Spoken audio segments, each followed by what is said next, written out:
Hello मेरे प्यारे बच्चों, क्या हाल चाल। बढ़िया साहब बच्चों, उम्मीद करता हूँ आप सभी लोग बहुत अच्छे होंगे और आशा करता हूँ बच्चों आप सब लोग की पढ़ाई भी बहुत अच्छी चल रही होगी। बच्चों आप सबका टाइम टेबल जारी हो गया है, यानी अब आपका समय कम बचा है। आप लोग के पास कम समय में अच्छी सी तैयारी होनी चाहिए। इसी तैयारी को और बेहतर बनाने के लिए बच्चों हम आप लोग के लिए हिंदी के सभी महत्वपूर्ण बहुविकल्पी क्वेश्चन लेकर के आए हैं। और बच्चों आपको ये भी बताएंगे कि बोर्ड परीक्षा में किस तरह से बहुविकल्पी क्वेश्चन लिखा जाता है, इसके लिए भी। तो बच्चों आप लोग वीडियो को शुरू से लेकर के आखिरी तक देखना होगा और आपको बहुत सारे इंपॉर्टेंट क्वेश्चन हम लेकर के आए हैं, क्योंकि ऐसे सारे क्वेश्चन इंपॉर्टेंट जो हर साल बोर्ड परीक्षा में पूछे जाते हैं। तो बच्चों यकीनन करता हूं आप सब लोग वीडियो को इन तक जरूर देखेंगे और मजा आएगा। तो चलिए बच्चों स्टार्ट करेंगे अपनी क्लास की। सभी छात्रों से मैं गुजारिश करूंगा, प्लीज वीडियो को बच्चों ज़्यादा से ज़्यादा लोगों को शेयर कीजिए। ठीक, देखिए बच्चों आज हम लाए हैं क्लास 12 हिंदी बोर्ड परीक्षा 2025 के लिए सभी सेट में पूछे जाने वाले सभी महत्वपूर्ण बहुविकल्पी प्रश्न होंगे जो वेरी वेरी इंपॉर्टेंट 2025। अर्थात कुछ बहुविकल्पी क्वेश्चन ऐसे होते हैं बच्चों जो हर साल पूछे जाते हैं। ठीक है, तो उम्मीद करता हूं कि ये सारे बहुविकल्पी क्वेश्चन आप बच्चों अच्छे से तैयार कर लेंगे। तो उम्मीद करता हूं कि आपका जो पेपर होगा 100 में आप लोग बच्चों 100 पक्का आपका नंबर क्या करेगा आएगा बच्चों, एकदम 100% मैं आपको गारंटी के साथ कह रहा हूँ। ठीक है, तो उम्मीद करता हूँ कि आज की वीडियो आप लोग को बच्चों बहुत पसंद आएगी। चलिए स्टार्ट करेंगे अपनी क्वेश्चन की। तो बच्चों क्वेश्चन शुरुआत करेंगे, पहला क्वेश्चन देखिए जल्दी से। चलिए बच्चों देखिए क्वेश्चन बच्चों बहुविकल्पी क्वेश्चन की शुरुआत करेंगे। ठीक है, क्वेश्चन नंबर पहला आपसे पूछ रहा है कि भाषा योग वशिष्ठ के लेखक कौन है। बच्चों ये बहुत ही इंपॉर्टेंट क्वेश्चन है, इसको जरूर तैयार करके जाना। वेरी इंपॉर्टेंट क्वेश्चन है, 100% ये क्वेश्चन जरूर पूछा जाता है। आपसे पूछा है क्वेश्चन भाषा योग वशिष्ठ के लेखक कौन है, तो मुंशी सदा सुखलाल, सदल मिश्र जी, राम प्रसाद निरंजनी, मुंशी इंसा अल्लाह खां। तो इसका बच्चों राइट आंसर जो होगा वो आपका क्या होगा, राम प्रसाद निरंजनी। तो बच्चों अगर इसका आंसर हम कॉपी में किस तरह से लिखेंगे, इसके लिए भी मैं आपको तैयारी के साथ लेकर के आया हूँ। तो इसका जो आंसर लिखेंगे बच्चों इस तरह से लिखेंगे, नंबर 1 डालेंगे यहाँ पर, उसके बाद यहाँ लिखेंगे राम प्रसाद निरंजनी। क्या लिखेंगे बच्चों, राम प्रसाद राम प्रसाद निरंजनी जनी, ये। ठीक है बच्चों, इसी तरीके से आप अपनी कॉपी में क्या करेंगे, आंसर लिखेंगे और विकल्प कौन सही है तो आप विकल्प जरूर लिखेंगे। विकल्प नंबर कौन सही है, तीसरा सही है। यदि ऐसे आप लोग बच्चों कॉपी में लिखेंगे तो उम्मीद करता हूं आपको एग्जामिनर पूरे नंबर अच्छे से देगा, कोई नंबर की कटौती नहीं करेगा। ठीक, चलिए क्वेश्चन नंबर दूसरा देखते हैं जल्दी से। देखिए भैया दूसरा क्वेश्चन आपसे लिखा है कि राय कृष्ण दास गद्य साहित्य के किस युग के लेखक हैं। तो ऑप्शन ये देखिए दिया है, भारतेंदु युग, द्विवेदी युग, छायावादी युग, छायावादोत्तर युग। तो याद रखना कि जो राय कृष्ण दास थे भैया गद्य साहित्य के छायावादी युग के लेखक थे। कौन से लेखक थे, छायावादी युग के लेखक थे। इसका आंसर क्या लिखेंगे भैया, यहाँ नंबर आपका तीसरा सही है, छायावादी युग। तो यहाँ पर लिखेंगे नंबर दूसरे में लिखेंगे 3 नंबर आपका सही था, छाया छायावादी छायावादी युग की। ठीक है भैया, युग के। तो याद रखना आपका आंसर क्या होगा, छायावादी युग। क्लियर, अगला क्वेश्चन देखते हैं। क्वेश्चन नंबर आपका तीसरा देख लेते हैं। क्वेश्चन नंबर बच्चों तीसरा अगर कह रहा है कि अष्टयाम के रचयिता हैं, अष्टयाम के रचयिता हैं, या अगर आपसे कहा जाए कि क्वेश्चन भैया आपसे ऐसे भी पूछ सकता है, अथवा अष्टयाम किस कीर्ति के लेखक हैं, अष्टयाम कीर्ति के लेखक कौन है। इसका विकल्प आपका दिया है भैया, विकल्प आपका दिया है गोकुल नाथ है, खा में दिया है आपका वल्लभाचार्य, और आपका तीसरे में दिया है नाभा दास और तुलसीदास। तो इसका जो आंसर होगा आपका नाभा दास, अर्थात तीसरा विकल्प इसमें भी सही होगा। तो तीसरे का हम तीसरा भी सही कर रहे हैं। इस तरह से यहाँ लिखेंगे 3 नंबर नाभा, क्या लिखेंगे भैया, नाभा दास। क्या लिखेंगे, नाभा दास। तो इस तरह से इसका आंसर हम बच्चों कॉपी में लिखेंगे। बिल्कुल बहुत सरल तरीके से आपको हम बता रहे हैं, इस तरह से आप लिख देते हैं तो मज़ा आ जाएगी। ठीक, देखिए अगला क्वेश्चन। चलिए भी देखिए क्वेश्चन नंबर चौथा। क्वेश्चन नंबर चौथा लिखा है आपका कि कह रहा है कि साहित्यालोचन गद्य की विधा है। साहित्यालोचन गद्य की विधा है भैया नाटक, उपन्यास, आलोचना, निबंध। ठीक है, तो इसका जो साहित्यालोचन गद्य गद्य की जो भैया विधा है वह किसकी है? नाटक, उपन्यास, आलोचना, निबंध। तो इसका आंसर क्या होगा? आलोचना होगा। क्या होगा भैया? आलोचना। ठीक है, तो याद इस तरह से टिक लगाते चलिए। अब आप लोग कॉपी में मैंने भी बता दिया। ठीक है भैया, आगे देखिए क्वेश्चन नंबर देखिए पांचवा। पांचवा लिखा है भैया इंद्रजाल कहानी संग्रह के लेखक है। इंद्रजाल कहानी संग्रह के लेखक हैं जयशंकर प्रसाद, विश्वंभर नाथ शर्मा, कौशिक, सुदर्शन, प्रेमचंद्र। तो याद रखना भैया कि इंद्रजाल कहानी के संग्रह के जो लेखक है भैया वो आपके कौन है? जयशंकर प्रसाद जी हैं। तो जयशंकर प्रसाद जी ने इंद्रजाल कहानी संग्रह के क्या है भैया? लेखक है। इसको याद रखना। चलिए क्वेश्चन नंबर देखिए छठा।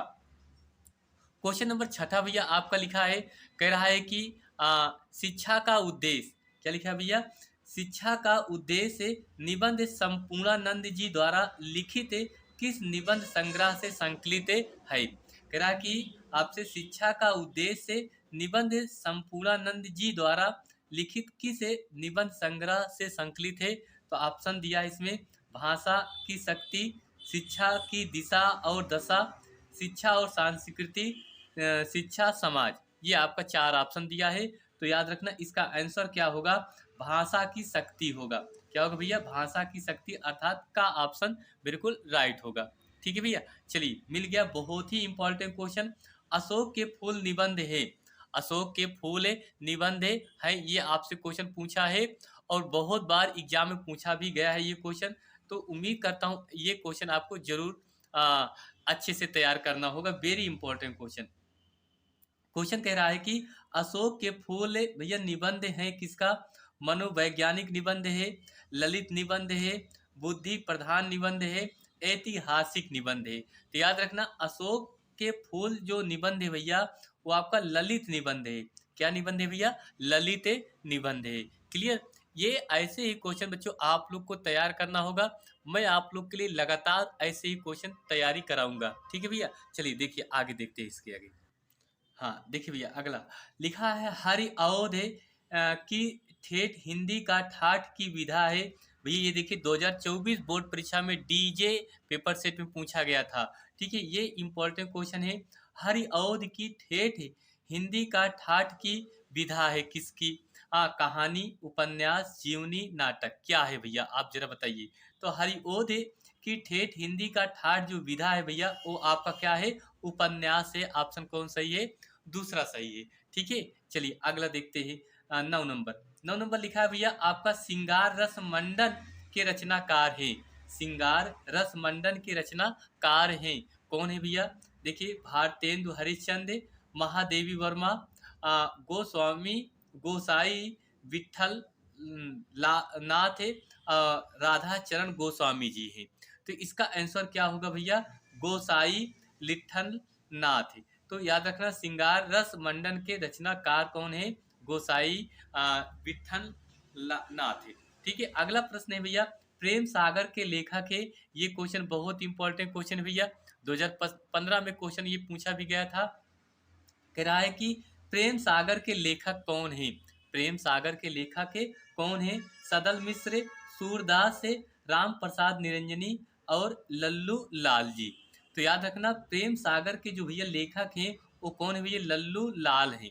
कौन है भैया? लल्लू लाल। ठीक है, चलिए अगला क्वेश्चन देख लेते हैं। Question number 11। ये कह रहा है कि आ, कलम का सिपाही, कलम का सिपाही हिंदी गद्य की कौन सी विधा के अंतर्गत आता है? कह रहा है कि कलम का सिपाही हिंदी गद्य की कौन सी विधा के अंतर्गत आता है? या अथवा आपसे क्वेश्चन ये भी पूछ सकता है भैया कि कलम का सिपाही किस विधा की रचना है? बिल्कुल कहा जाए ये बहुत ही इंपॉर्टेंट क्वेश्चन है। आपके पेपर में जरूर क्वेश्चन ये पूछेगा, तो आप लोग इस क्वेश्चन को जरूर तैयार करना। कहानी, जीवनी, उपन्यास, रेखा चित्र। याद रखना कलम का जो सिपाही किस विधा की रचना है? तो याद रखना जीवनी है। क्या है भैया? जीवनी। क्लियर? अगला क्वेश्चन देखते हैं। Question number 12। क्वेश्चन नंबर 12 लिखा है भैया हिंदी का प्रथम मौलिक उपन्यास कौन सा है? तो आप लोग बताइए जल्दी से, हिंदी का प्रथम मौलिक उपन्यास कौन सा है? या इसी को आपसे अथवा ऐसे भी क्वेश्चन पूछ सकता है, आचार्य रामचंद्र शुक्ल ने हिंदी साहित्य का प्रथम मौलिक उपन्यास से निम्न में से किसको माना है? भाग्यवती, परीक्षा गुरु, कंकाल, पुनरानव। ठीक है, तो याद रखना कि ये रामचंद्र शुक्ल की हिंदी साहित्य का प्रथम मौलिक उपन्यास कौन सा भैया? परीक्षा गुरु है। क्या है भैया? परीक्षा गुरु। तो इसका राइट आंसर क्या होगा? परीक्षा गुरु। चलिए अगला क्वेश्चन, बहुत ही इंपॉर्टेंट क्वेश्चन है ये। आपका मैला आंचल उपन्यास किसका है भैया? वेरी इंपॉर्टेंट क्वेश्चन भैया, आप लोग इसको जरूर नोट करके जाना। अगर नहीं आएगा एग्जाम में तब बताना, क्योंकि ऐसे ही सारे क्वेश्चन बच्चों हर साल आपके बोर्ड परीक्षा में पूछे जाते हैं। ठीक है, तो ऐसे क्वेश्चन आप लोग को जरूर तैयार करना होगा। कहला मैला आंचल उपन्यास किसका है? इंद्रजाल जोशी, किशोरी लाल गोस्वामी, नागार्जुन, फाणेश्वर नाथ रेणु जी का। तो याद रखना मैला आंचल किसका है भैया? फाणेश्वर नाथ रेणु जी। तो इसका आंसर क्या होगा? फाणेश्वर नाथ रेणु। ठीक, चलिए क्वेश्चन नंबर अगला देखते हैं। 14 नंबर लिखा है बच्चों, सच्ची वीरता नामक निबंध के लेखक कौन है? सच्ची वीरता नामक निबंध के लेखक कौन है? तो ऑप्शन दिया है वासुदेव शरण अग्रवाल, कन्हैया लाल मिश्र, कन्हैया लाल मिश्र प्रभाकर, राय कृष्णदास, सरदार पूर्ण सिंह जी। तो इसका सच्ची वीरता नामक आप ऐसे भी समझ सकते हैं, सच्ची वीरता नामक के निबंध के जो लेखक है भैया वो कौन है? सरदार पूर्ण सिंह जी हैं। ठीक है, अगला क्वेश्चन, क्वेश्चन नंबर 15। ठीक है भैया, देखिए 15 नंबर क्वेश्चन आपका लिखा है, फाणेश्वर नाथ रेणु की कीर्ति ठुमरी किस विधा पर आधारित है? ठीक है, यात्रा, स्मरण, उपन्यास, कहानी, रिपोर्टर्ज। तो याद रखना आपका आंसर क्या होगा? कहानी है। ठीक है, तो भैया आज वाली वीडियो में मैंने आपको 15 महत्वपूर्ण बहुविकल्पी क्वेश्चन बताए। उम्मीद करता हूँ ये सारे क्वेश्चन आप लोग जरूर अच्छे से तैयार करेंगे। ऐसे ही बच्चों मैं आप लोग के लिए कहा जाए कि 100-150 बहुविकल्पी क्वेश्चन आपको तैयार कराऊंगा। ठीक है भैया, बस आप लोग का प्यार आशीर्वाद ऐसे ही बना रहेगा, तो उम्मीद करता हूँ आप सब लोग के लिए मैं लगातार मेहनत करूंगा और अच्छी अच्छी वीडियो लेकर के जरूर आऊंगा।